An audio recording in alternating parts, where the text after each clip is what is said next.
이재명 대표의 선거법 1심 유죄 선고, 그리고 검찰의 경기도 법인카드 유용 혐의 기소 이후에 민주당 인사들의 입이 점점 더 거칠어지고 있습니다. 21세기를 살고 있는 지금요, 이 명나라 청나라 사대주의, 여기에 친일 친미 기득권이 이재명을 죽이려 한다, 이런 주장이 나오는가 하면 사법부를 비판하기 위해서 다른 사람도 아닌 자신의 지역구민을 비하하는 발언도 서슴지 않고 있습니다. 일각에선 민주당 일부 인사들이 이재명 대표를 지키기 위한 충성 경쟁을 하는 바람에 막말 본색까지 부활하고 있다, 이런 지적도 나오고 있습니다. 네, 지난 19일 저녁 국회 앞에서 열린 김건희 특검법 관철을 위한 릴레이 규탄 이 천막 농성에서는요, 이 대표 선거법 1심 선고와 관련해서 명나라 청나라 사대주의, 친일 친미 기득권이 이재명을 죽이려 한다는 주장이 나왔습니다. 이 민주당의 김준혁 의원의 발언인데요. 지난 총선에서도 6.25 참전을 고마워하면 친미 사대주의라고 해서 논란이 됐었던 이 김준혁 의원은요, 이 대표 선거법 1심 선고를 사법 살인으로 규정을 하면서 아까와 같은 그 발언을 한 겁니다.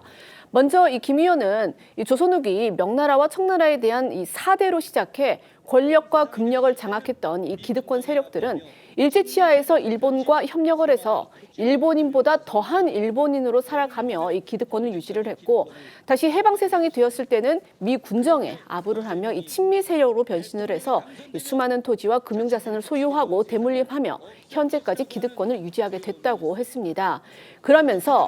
그런데 이재명이 대통령에 당선이 되면 자신들이 구축해 놓은 세상을 없앨 것이라는 두려움이 있었던 것이고, 따라서 그들은 결코 이재명을 받아들일 수 없었다고 주장을 했습니다. 그러니까 명나라와 청나라를 섬겼던 그런 4대 세력이 일제시대에는 친일, 해방 후에는 친미를 하면서 지금까지 기득권을 유지해 왔는데, 이재명 대표가 자신들을 위협을 하니까 이재명 대표를 제거하려 한다. 이게 지금 김준혁 의원의 주장의 핵심입니다. 김 의원, 이재명 대표가 나온 중앙대에서 사학 박사 학위를 딴 자칭 역사학자입니다. 네, 또한 김 의원은요, 언론과 기득권이 이재명이 살아남는다면 차기 대통령이 될 것을 확신을 했고, 그래서 이재명을 악마로 만드는 이 사회적 타살을 시도하고 실제로도 생명을 끊으려 시도를 했다. 그리고 마침내 이 사법 살인을 통한 이 정치적 타살을 하게 만들었다, 이렇게 주장하기도 했습니다. 김 의원의 목소리 들어보시겠습니다. 이재명은 결코 죽지 않는다.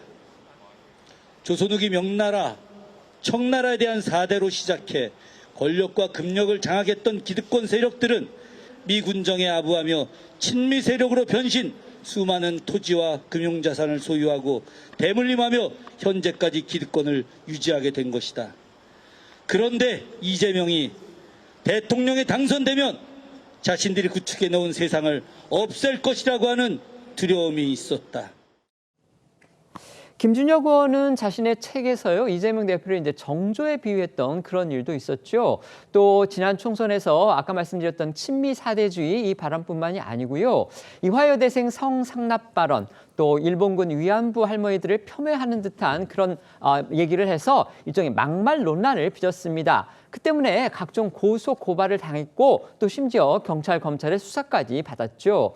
당시 여당에서는 후보 사퇴하라, 이렇게 요구를 했는데 이재명 대표는 김 의원에 대해서 별도 조치를 취하지 않았고 결국 국회의원에 당선까지 됐습니다.